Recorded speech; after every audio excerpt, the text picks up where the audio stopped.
senhores telespectadores, visitamos hoje a cidade de Tomar. Tomar fica no centro do país. Aqui praticamente confrontam-se a Beira Baixa, o Ribatejo e a Extremadura. E isto tem elementos de todas essas regiões. É das cidades mais belas que há em Portugal, aqui debruçada sobre o Rio Navão, e é uma cidade com uma história rica. Aqui os habitantes gostam muito que lhes chamem a cidade templária, porque realmente depois do período romano a cidade morreu e quem a vem construir são os cavaleiros templários. Vêm lá em cima um castelo, aquilo é construído no tempo do nosso rei Dom Afonso Henriques, no século XII, pelo mestre dos templários, Gualdim Pais. É um dos principais monumentos que há em Portugal. Vamos até lá.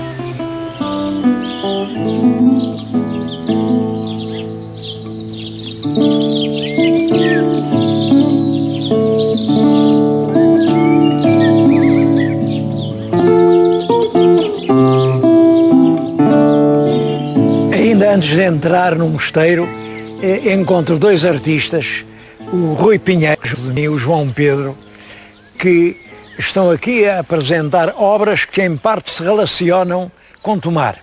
Bom, e eu queria chamar a atenção para a existência de numerosos artistas com verdadeiro talento, que, enfim, estão entregues a si próprios porque não existe uma organização nacional do artesanato. Estas peças que eles trazem, reparem, está ali um pescador da Ericeira, a beleza e a força que aquilo tem. Aquelas peças de presépio comovem-me particularmente perante aquele grupo, o São José a amparar os ombros frágeis da Virgem e a Virgem debruçada sobre o seu menino. Bom, temos tanta falta de obras destas à entrada dos nossos monumentos. O outro faz, num estilo mais irónico, uma série de cavaleiros templários, uma série de guerreiros romanos, enfim, cheios de humor. Ele anteriormente cultivava a banda desenhada. Faço alusão a eles porque, de facto, me parece que uma organização nacional do artesanato está a fazer falta. Para isso, temos o mercado, temos os artistas, temos tudo. Só falta uma instituição nacional do artesanato para pôr a arte portuguesa ao alcance de toda a gente.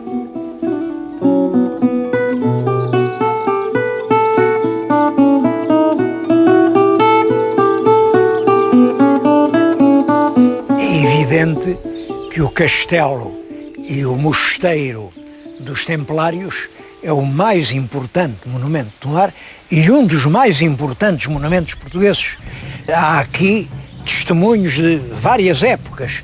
Vêem aqui nitidamente, atrás de mim, ainda a parte românica. Isto foi começado a construir no dia 1 de março de 1160. Reinava então o primeiro rei de Portugal, Dom Afonso Henriques. No ano anterior, em 59, ele tinha dado aos Templários o Castelo de Ceras.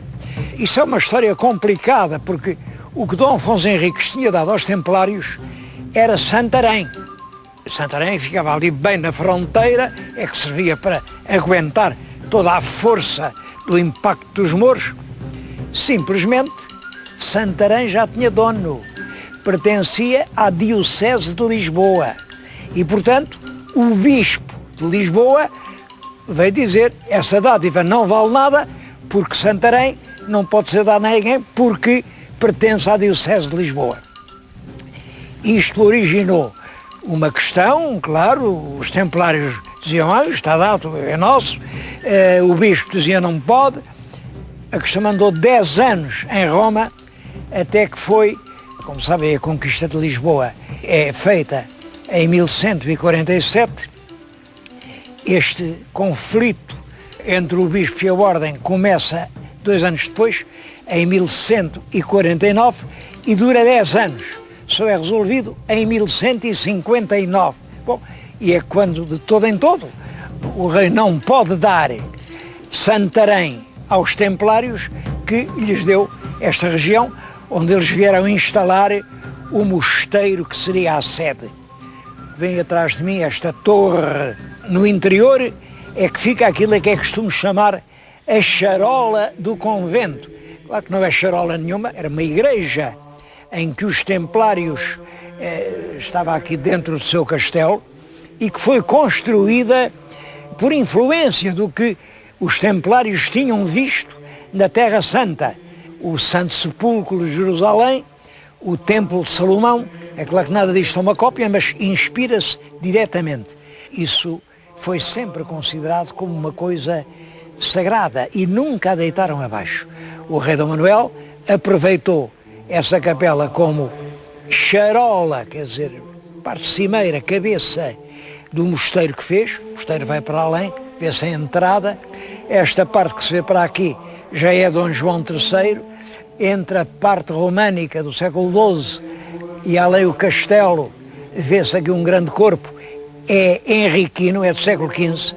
Foi aqui que o infante Dom Henrique dirigiu em grande parte a epopeia nacional dos descobrimentos.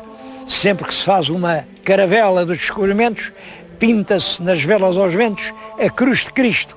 Muita gente pensa que seria, enfim, uma coisa puramente decorativa, ou porque aqueles navios levavam a cristandade. Não é nada disso. É porque realmente o papel dos templários era lutar na defesa da cristandade contra os inimigos da fé cristã.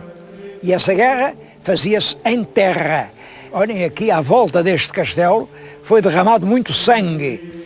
Os templários bateram-se valentemente nessa guerra da reconquista do território que depois viria a ser Portugal. Essa ordem dos templários é extinta no século XIV, extinta em França, depois extinta pelo Papa, mas o rei Dom Dinis, com uma imensa habilidade diplomática, também extingue, claro, encarrega também uma comissão de julgar se os templários eram réus de alguns dos crimes de que os tinham acusado em França. Concluiu-se que não, ninguém foi condenado, e depois a quase totalidade dos bens que tinham pertencido aos templários foram dados, foram entregues a uma ordem criada pelo próprio Dom Dinis, a Ordem de Cristo. O emblema dos templários, que é uma cruz inscrita num círculo, é transformada então na cruz de Cristo. Tudo o que eram linhas curvas transforma-se em linhas retas. Mas é esse sinal da Ordem de Cristo, sucessor da Ordem dos Templários, que anda nas caravelas, porque quando acabou a guerra em terra, continuou a guerra no mar. Os inimigos da cristandade não pararam a guerra quando o Dom Afonso III conquistou as últimas praças do Algarve. Não, a guerra continuou, mas agora passava-se no mar. Quem estava encarregado dessa guerra eram as galés mantidas e sustentadas pela Ordem de Cristo. É por isso que alguns dos mais célebres navegadores, por exemplo, como o Gonçalo Velho Cabral, é comendador da Ordem de Cristo. É ao serviço da Ordem e ao fazer a guerra contra o Islão em nome da Ordem, a continuidade da Guerra Santa que os templários tinham feito na altura da Cruzada, é nessa continuidade que o infante Dom Henrique dá ordem para, em vez de entrarem no Mediterrâneo, andarem a fazer, enfim, assaltos nas terras dos mouros do Reino de Granada, em vez disso, ele dá ordem para que vão ao longo da costa da África e vão descobrindo o que até então era o mundo desconhecido. Eu considero extremamente importante essa atitude do infante Dom Henrique de reconverter numa ação de exploração científica e geográfica o que até então era uma simples guerra de contracorso, uma guerra de pilhagem das cidades inimigas. Essa obra deve-se ao infante Dom Henrique e foi aqui, no seu passo, ele tinha aqui um passo, foi aqui que ele dirigiu durante muito tempo essa obra dos descobrimentos. Hoje liga-se, não sei porquê, liga-se à história, a imagem do infante apenas ao Algarve e a Sagres. E sem dúvida que O Algarve e a Vila do Infante têm um papel enorme na história dos descobrimentos henriquinos, mas o papel de Tomar não é menor, o que é geralmente menos lembrado, inclusivamente o que foi o Paço e o claustro henriquino é apenas hoje uma triste ruína.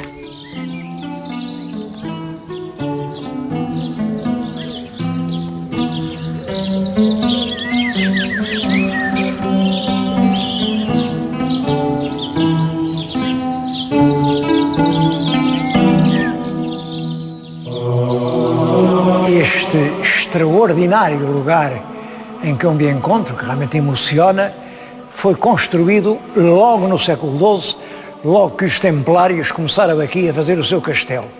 Aliás, isto não é uma igreja, isto é um lugar de oração, situado dentro de uma torre do castelo. Isto servia para se defenderem, e defenderam-se de ataques dos mouros, de cima, mas no interior vinham orar, vinham rezar, era um lugar de oração. No tempo do rei Dom Manuel, isto foi extremamente enriquecido. Todos estes baldaquinos, todas estas pinturas à volta, tudo isto é da época manuelina e é um segundo tesouro do século XVI. A propósito do respeito que estes monumentos devem merecer, queria fazer alusão a uma carta que recebi agora há poucos dias de Alcobaça. Eu tenho recebido muito correio. Os senhores telespectadores dão-me essa prova de amizade, de me pedirem a minha intervenção em muitas coisas em que eu realmente não posso fazer coisa nenhuma. Agora, há casos, confesso que este caso de que vou falar me impressionou tanto, ponho à consideração de quem me ouvir. Fizeram em Alcobaça, diante do mosteiro, umas obras que a mim me desgostaram muito. Havia um jardim, século XVIII, à frente, com árvores seculares, arrancaram aquilo tudo. Dizem que é para o mosteiro se ver melhor.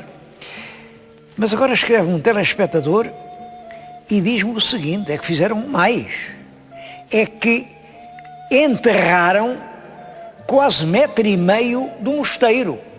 Ele manda-me estas fotografias, que havia esta escadaria, depois fizeram a terraplanagem do terreno e, como veem, a areia chega até aos 2 últimos degraus desta escadaria e já só se vê a outra que ficava para ali.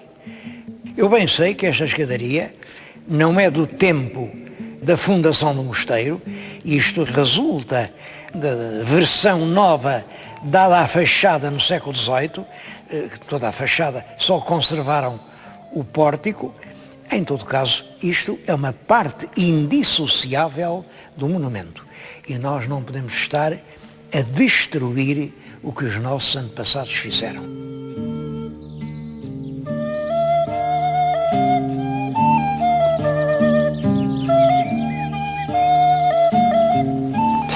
O ex-libris do Convento de Cristo e até uma das imagens portuguesas mais conhecidas em todo o mundo é esta janela que estão a ver.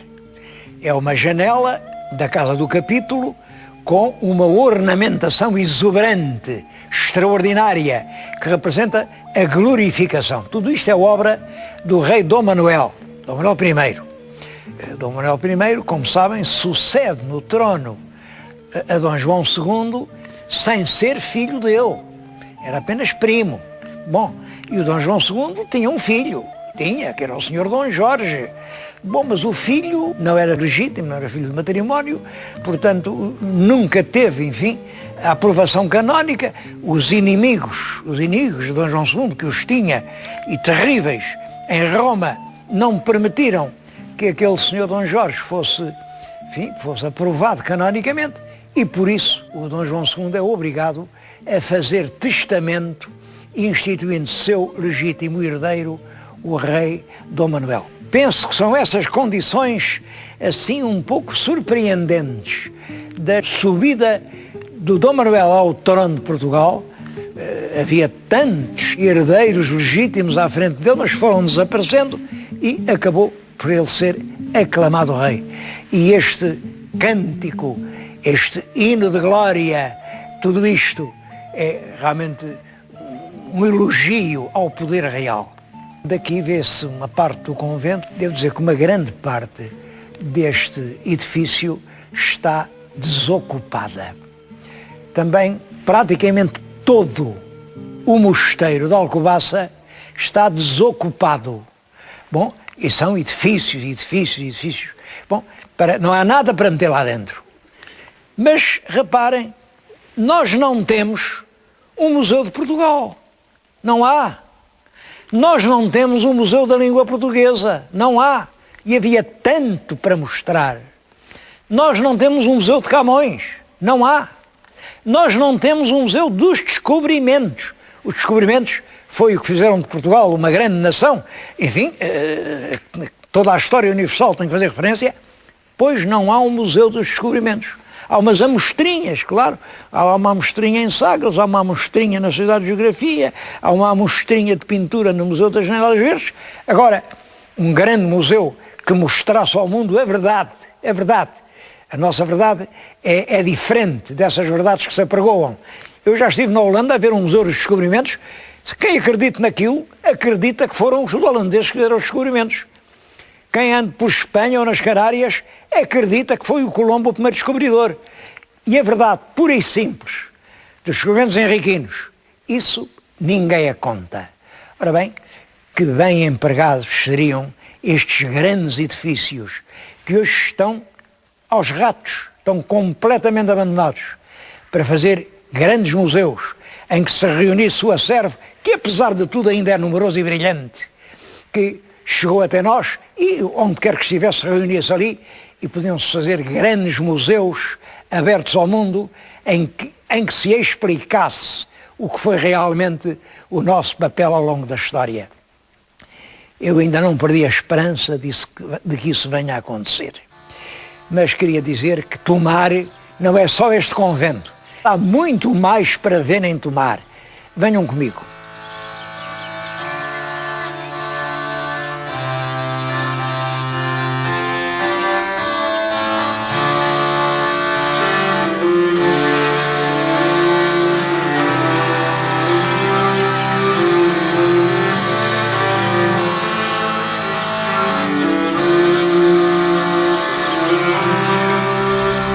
Esta igreja Santa Maria do Olival, que é também do século XII, fundada pelo Gualdim Pais. Aliás, Gualdim Pais tem lá dentro a sua sepultura, ele e outros mestres da cavalaria do templo, e que tem uma prerrogativa. Esta igreja era a matriz de todas as igrejas em honra de Santa Maria no além-mar português, todas desde Ceuta até Macau.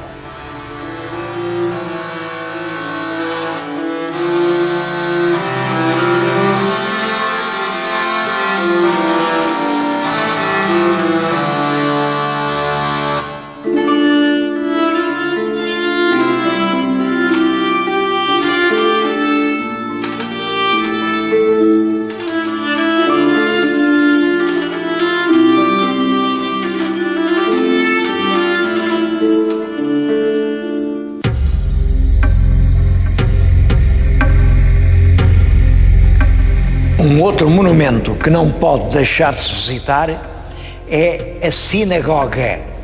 É a única sinagoga que hoje existe em Portugal, sendo certo que até ao fim do século XVI não havia praticamente terra importante nenhuma que não tivesse a sua sinagoga, mas tudo foi destruído. Esta foi fundada no tempo do infante Dom Henrique.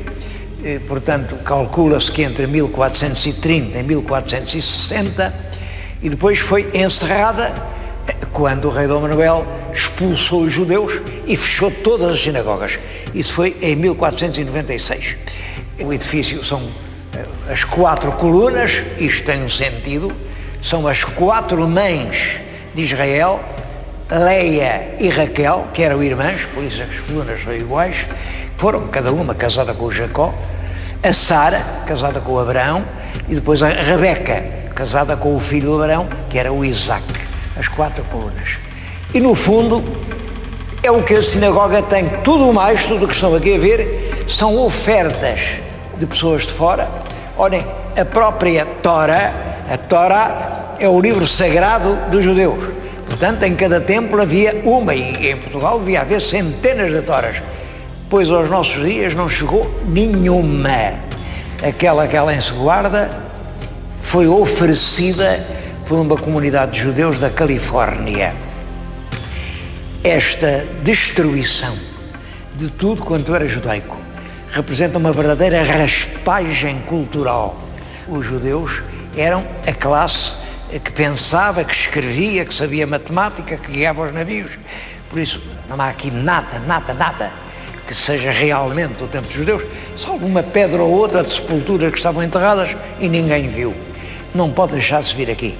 Mas vamos ver mais um monumento só.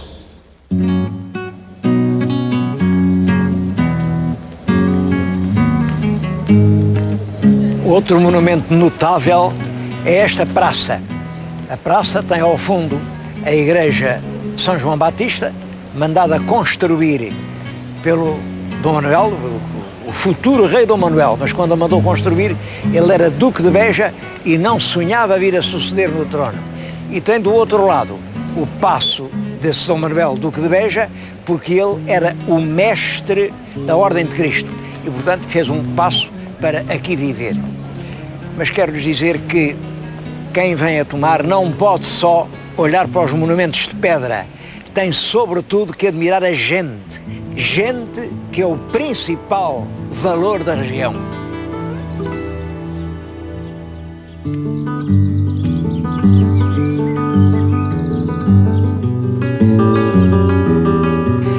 José Augusto de França é um dos nomes ilustres dos quais, com toda a razão, esta cidade se orgulha. Bom, mas há muitos outros nomes. Olhem, aqui neste jardim estão ali sentados num banco em bronze as figuras do maestro Fernando Lopes Graça a falar com o Nini Ferreira, outro grande impulsionador da cultura local. Eles eram de campos ideológicos completamente diferentes, mas eram grandes amigos, estão ali a conversar a boa paz, ficam ali para todo sempre. Olha, o ministro Arantes de Oliveira fez uma obra tão grande, também o ministro, eu conheci nessas funções, Arnaldo Schultz, também era daqui, mas eu queria falar em especial de uma pessoa de quem tive a honra de ser amigo, que é o general Fernando de Oliveira. Está aqui a imagem dele, porque a cidade quis recordá-lo. Eu, sobre o general Fernando de Oliveira, queria só contar isto, porque é uma história que ninguém sabe e que é importante. Ele era o diretor das oficinas de material aeronáutico em Alverca. Ora bem, a certa altura, à frente de um conjunto de pessoas de Alverca, pessoas notáveis, procuram o Ministro da Educação e dizem-lhe: Alverca precisa de uma escola técnica, é urgente. Tem esta população e levam números, levam um dossiê bem feito, portanto, precisamos de uma escola. Bem, o Ministro viu os números, é verdade, era verdade que se justificava uma escola, e respondeu-lhes: bom, têm toda a razão, o Governo vai fazer o decreto criando a escola, mas agora vamos fazer o projeto, pôr a concurso. Repara, isto não é de um dia para o outro. Isto demora no mínimo 2 anos a abrir a escola. Responde o general Fernando de Oliveira: Sr. Ministro, deixe isso comigo. Esta conversa era em julho. No princípio de outubro, o general voltou a procurar o Ministro e a dizer: venho convidá-lo para assistir à inauguração da escola. Mas, então como é isso? Então saiu agora o decreto. Pois é, mas sabe, eu antecipei-me e com a gente da terra, com os trabalhadores lá das minhas oficinas, com o material que o Estado pode emprestar porque é para uso público, nós já construímos o edifício onde a escola vai funcionar. E, efetivamente, no dia 6 de outubro de 1969 começou a funcionar a Escola Técnica de Alverca. Isto é uma lição. Conheci-o em várias outras circunstâncias. Generoso, ativo, rápido, eficaz e modesto. Ninguém sabia quem era o general Fernando Oliveira. Exatamente por ninguém saber é que eu estou aqui a recordar. Bom, mas devia recordar muitos outros tomarenses. Olhem, falava-se naquela altura muito nos patos bravos. Um pato bravo era um homem de tomar, mas era um homem de tomar dedicado à construção civil. Devo dizer que aos Patos Bravos se deve a construção de todas aquelas avenidas novas de Lisboa, Alameda Afonso Henriques, Alvalade, a Praça de Londres, tudo aquilo é construído por construtores civis que se fizeram a si próprios e que, durante algum tempo, lideraram a construção civil no centro de Lisboa. Lisboa é quase inteiramente obra desses imigrantes, nascidos aqui e que foram trabalhar para lá.